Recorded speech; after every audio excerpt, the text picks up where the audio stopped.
अस्सलाम वालेकुम जी, मेरा नाम आमिर बिलाल है। नाजरीन, आज मैं आपको तमाम तर डिटेल जो है ईरान के प्रोग्राम के बारे में बताऊंगा, लेकिन उससे पहले सबसे बड़ी खबर है और ये डिटेल बताने की मुझे ज़रूरत क्यों महसूस हुई, उसकी रीज़न भी अभी आपको पता लग जाएगी। इजराइल की मोसाद के चीफ, जो कि अभी कुछ ही दिन पहले अभी तक ऑफिस में है, नए चीफ आएंगे और उसके बाद वो अपना ऑफिस छोड़ेंगे, उनकी जानिब से एतराफ़ किया गया है एक इंटरव्यू के दौरान कि ईरान की जो सबसे बड़ी न्यूक्लियर फैसिलिटी थी, सबसे एडवांस न्यूक्लियर फैसिलिटी थी, उस पर अटैक इजराइल ने किया। इसके साथ मोहसिन फ़खरीज़ादे, जो कि ईरान का न्यूक्लियर प्रोग्राम का बाप समझा जाता था, उसका कत्ल भी इजराइल ने किया। ये तमाम तर डिटेल आपके सामने रखूँगा, नक्शे जो फैसिलिटीज़ हैं वो भी आपके सामने रखूँगा, और कौन कौन से जरीदे इस खबर को रिपोर्ट कर रहे हैं, तमाम तर हक़ाइक़ आपके सामने रखूँगा। उसके बाद आप ख़ुद ही अंदाज़ा कीजिएगा कि असल में इस वक्त चल क्या रहा है। और 5 से 6 पॉइंट्स हैं, 5 से 6 बड़े इंकशाफात किए गए हैं इस इंटरव्यू के अंदर, वो तमाम तर पॉइंट्स आपके सामने रखूँगा। सबसे पहले बात कर लेते हैं कि असल में कहा क्या गया। यूसी कोहन, जिसको जोसेफ भी आप कह सकते हैं, अगर हम उर्दू में बात करें तो यूसुफ कोहन, ये मोसाद के चीफ हैं जो कि अभी रिटायर हुए, और इनकी जानिब से ये बड़ा जो है एतराफ़ किया गया है। चैनल 12, ये इजराइल का एक टीवी है, टीवी चैनल, उसको इन्होंने इंटरव्यू दिया है, और इसमें जिस फीमेल के सामने बैठकर इन्होंने इंटरव्यू दिया, उनसे जब बात कर रहे थे, इनकी जानिब से कहा गया कि हम इजराइल बेहैसियत एक कंट्री ईरान को इतना जानते हैं, ईरान के तमाम तर एक्टिविटीज़ को इतना जानते हैं, ईरान की सबसे मोस्ट सिक्योर फैसिलिटी को इतना जानते हैं कि मैं आपको ये तक बता सकता हूँ कि सेंट्रीफ्यूजी जो प्लांट्स हैं वो वहाँ पर कहाँ पर वर्क कर रहे थे और कितनी डेप्थ में जाकर किस जगह पर ये काम होता रहा। ये सारी डिटेल उन्होंने कहा कि अगर मुझे मौका मिला कभी तो मैं आपको वो सारी जगह जाके दिखा दूंगा, इतना हम करीब से ईरान के प्रोग्राम को जानते हैं।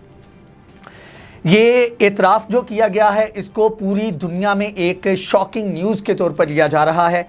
I24 न्यूज़ ने इसको रिपोर्ट किया है, AP ने इसको रिपोर्ट किया है, अरब न्यूज़ ने रिपोर्ट किया है, US न्यूज़ ने रिपोर्ट किया है, मियामी हेरल्ड ने रिपोर्ट किया है, बिजनेस स्टैंडर्ड ने रिपोर्ट किया है, टाइम्स ऑफ इजराइल ने रिपोर्ट किया है, बल्कि इनफैक्ट इजराइल का जितना भी मीडिया है वो इसको रिपोर्ट कर रहा है, और चैनल 12 ने इसको रिपोर्ट किया है। चैनल 12 के ये चैनल जो था, यहाँ पर ये इंटरव्यू दिया गया, एक डॉक्यूमेंट्री टाइप थी, और यहाँ पर ये इंटरव्यू दिया गया एंकर को, और उसमें ये एतराफ़ किया गया उनकी जानिब से।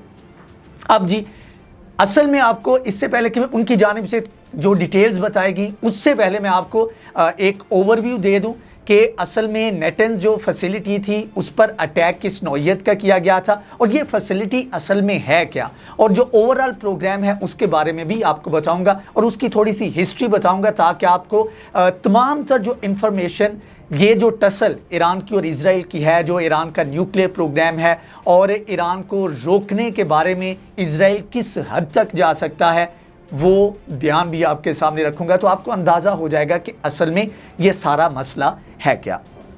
अब इसी इंटरव्यू में जब इंटरव्यू स्टार्ट कर रहे थे तो यूसी कोहन की जानिब से कहा गया कि भाई, ईरान से हम कहना चाहते हैं कि आपको समझ क्यों नहीं आती कि ऐसा मुमकिन ही नहीं कि आप एटमी बम बना सकते हो। कहते हैं हमने आपको बनाने ही नहीं देना, हम आपकी रग रग से वाकिफ़ हैं, हमने आपके हर जगह पर हमने मॉनिटरिंग लगाई हुई है, सवाल ही पैदा नहीं होता कि आप एटम बम बना सकें।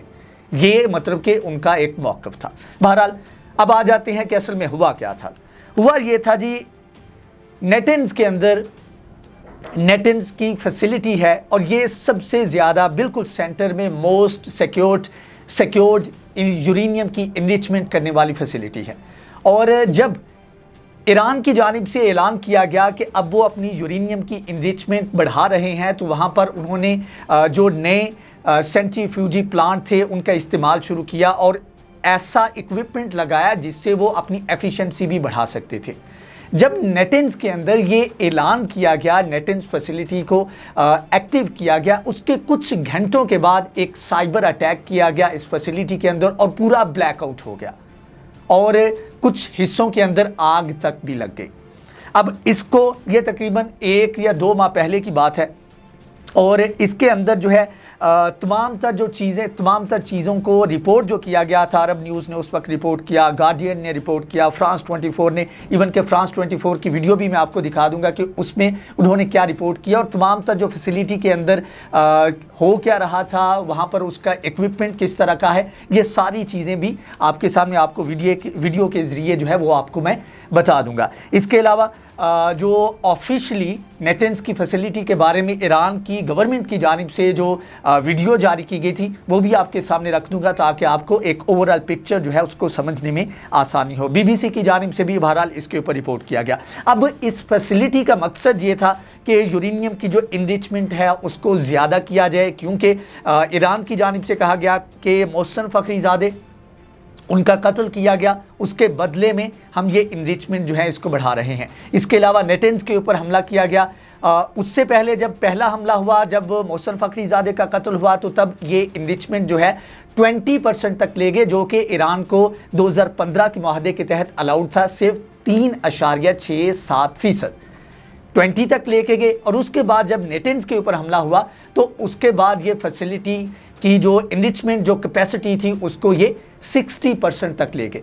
अब 90% वेपन ग्रेड है, सिर्फ 30% तक जो है वो मतलब कि बीच का जो गैप है वो रह गया है। और अब की जो सूरत हाल है जहाँ पर UN का जो वॉच डॉग है IAEA, वो भी अब जो है ब्लाइंड है, उसको जो है रिस्ट्रिक्शन जो है उसके ऊपर लगा दी है, उसकी एक्सेस जो है उसको ईरान ने ख़त्म कर दिया हुआ है। अब नहीं पता कि ईरान किस स्पीड से चल रहा है, लेकिन ब्लिंकन की जानिब से एक इशारा दिया गया था कि जिस स्पीड से ईरान काम कर रहा था, कुछ हफ्तों की बात है कि ये एटम बम बनाने की सलाहियत हासिल कर लेगा।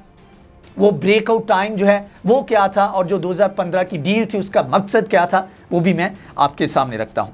अब जी आ जाते हैं कि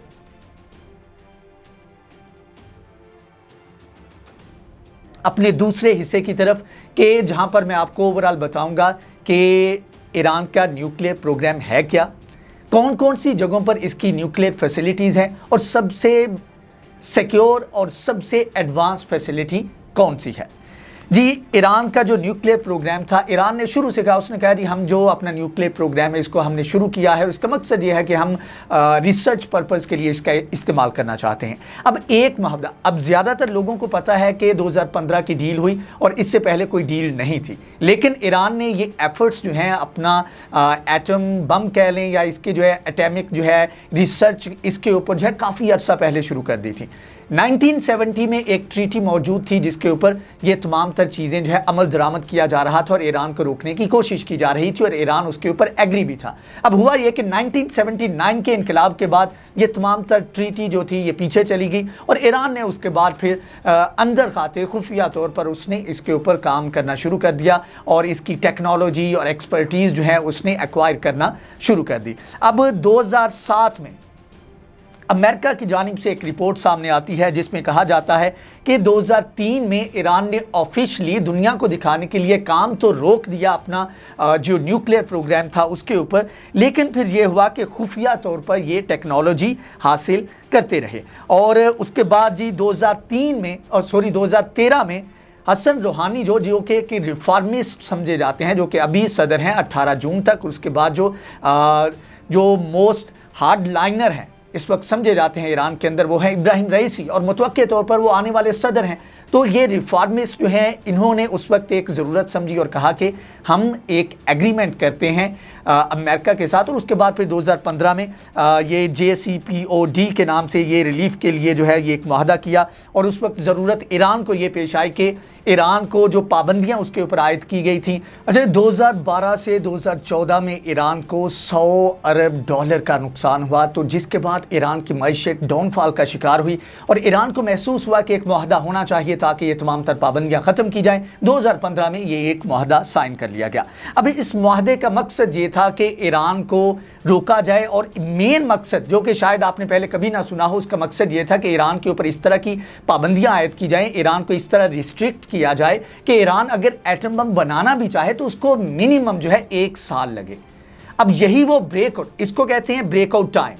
अब ये जो ब्रेकआउट टाइम है इसका रिसेंटली जिक्र किया ब्लिंकन ने, और उसने कहा कि ब्रेकआउट टाइम जो पहले 1 साल का था वो महीनों में कन्वर्ट हुआ, और अब इसी पेस के साथ ईरान चलता रहा तो ये कुछ हफ्तों की बात है कि कुछ हफ्तों के अंदर ईरान जो है वो एटम बम बना सकता है।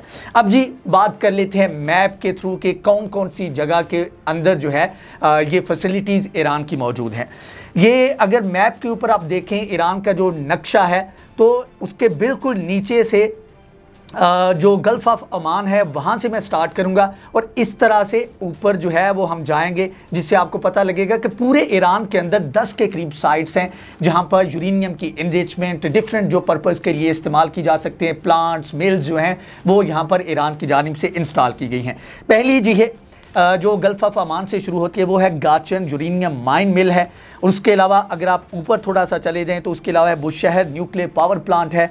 उसके बाद है अस्फहान यूरेनियम फैसिलिटी है। उसके बाद चौथे नंबर पर है अरक हैवी वाटर प्लांट है। और इसके अलावा अगर 5वें नंबर पर बात करें तो फार्दो यूरेनियम इनरिचमेंट प्लांट है। उसके अलावा बिल्कुल अगर टॉप पे जाएं, मतलब कि ये नीचे सबसे पहली फैसिलिटी, उसके बाद बिल्कुल अगर टॉप पे जाएं तो वहाँ पर आ जाती है तेहरान रिसर्च रिएक्टर जो कि दारुल हुकूमत भी है ईरान का। उसके साथ है पाचन मिलिट्री कॉम्प्लेक्स, ये बिल्कुल इस तरह ऊपर आएगा। इसके अलावा जी नेटेंस यूरेनियम इनरिचमेंट प्लांट है, ये है सबसे बड़ा और बिल्कुल सेंटर में आता है। तेहरान के बिल्कुल 200 किलोमीटर का ये फासला बनता है। तो ये सबसे ज़्यादा एडवांस्ड और मोस्ट सिक्योर्ड फैसिलिटी है ईरान की, जहाँ पर इजराइल की जानिब से अटैक किया गया था और जिसका मोसाद चीफ की जानिब से एडमिट किया गया है। इसके अलावा एक संखन यूरेनियम माइन है, ये बिल्कुल पाकिस्तान के बलूचिस्तान वाली साइड पे लगती है। उसके अलावा यजद यूरेनियम माइन है, ये भी बिल्कुल इसके साथ है। ये 10 के करीब जो है ये साइट्स हैं जिनके बारे में पता है। अब जी बात कर लेते हैं नेटेंस की जो फैसिलिटी है उसका स्ट्रक्चर क्या है और कहाँ पहुँचकर इजराइल की जानिब से कार्रवाई की गई। इससे आपको अंदाजा होगा कि इजराइल किस हद तक अंदर घुसा हुआ है। और उसके बाद जो एडमिशन की गई, जो एतराफ़ किया गया मोसाद चीफ की जानिब से, वो आपको बताऊंगा तो आप हैरान होंगे कि किस हद तक और कितनी लंबी प्लानिंग की थी इजराइल ने ये जो फैसिलिटी थी इसके ऊपर अटैक करने के लिए। अच्छा जी, ये कमर्शियल और पायलट फ्यूल इनरिचमेंट प्लांट हैं, ठीक है। ये जो नेटेंस की बिल्डिंग है ये 3 अंडरग्राउंड बिल्डिंग्स हैं, जिनमें से 2 बिल्डिंग्स हैं जहां पर 50,000 के करीब सेंट्रीफ्यूजी प्लांट्स हैं। इसके अलावा 6 ग्राउंड पर बिल्डिंग्स हैं, ग्राउंड के ऊपर जो है वो बिल्डिंग्स हैं। और इसके अलावा न्यूक्लियर मटेरियल और इनरिचमेंट जो इक्विपमेंट है, यानी कि जिसको हम कह सकते हैं FEP और PFEP, यहाँ पर ये वो जगह हैं जहाँ पर जो न्यूक्लियर मटेरियल और इनरिचमेंट इक्विपमेंट जो है वो रखा जाता है। ये बिल्कुल सिक्योर, तीसरी जो बिल्डिंग है वो सबसे सिक्योर और सबसे नीचे है, यहाँ पर ये सारी एक्टिविटी की जाती है। और यही वो जगह है जहाँ पर IAEA international atomic energy agency को इजाज़त दी गई थी कि वो यहाँ पर आकर मॉनिटरिंग कर सके, जिसको ईरान ने इस वक्त रोका हुआ है।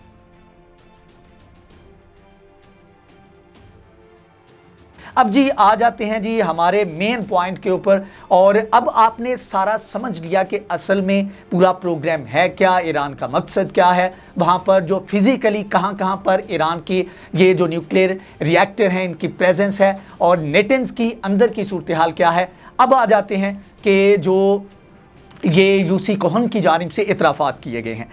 उन्होंने कहा जी ईरान की जो सबसे बड़ी फैसिलिटी है उससे मैं इस तरह वाकिफ़ हूँ जिस तरह अपने घर से वाकिफ़ होता हूँ। अगर आप कहेंगी, ये एंकर से कहा गया, अगर आप कहेंगी तो मैं आपको उस एग्जैक्ट जगह पर ले जा सकता हूँ जहाँ पर सेंट्रीफ्यूजी होते थे और काम करते थे।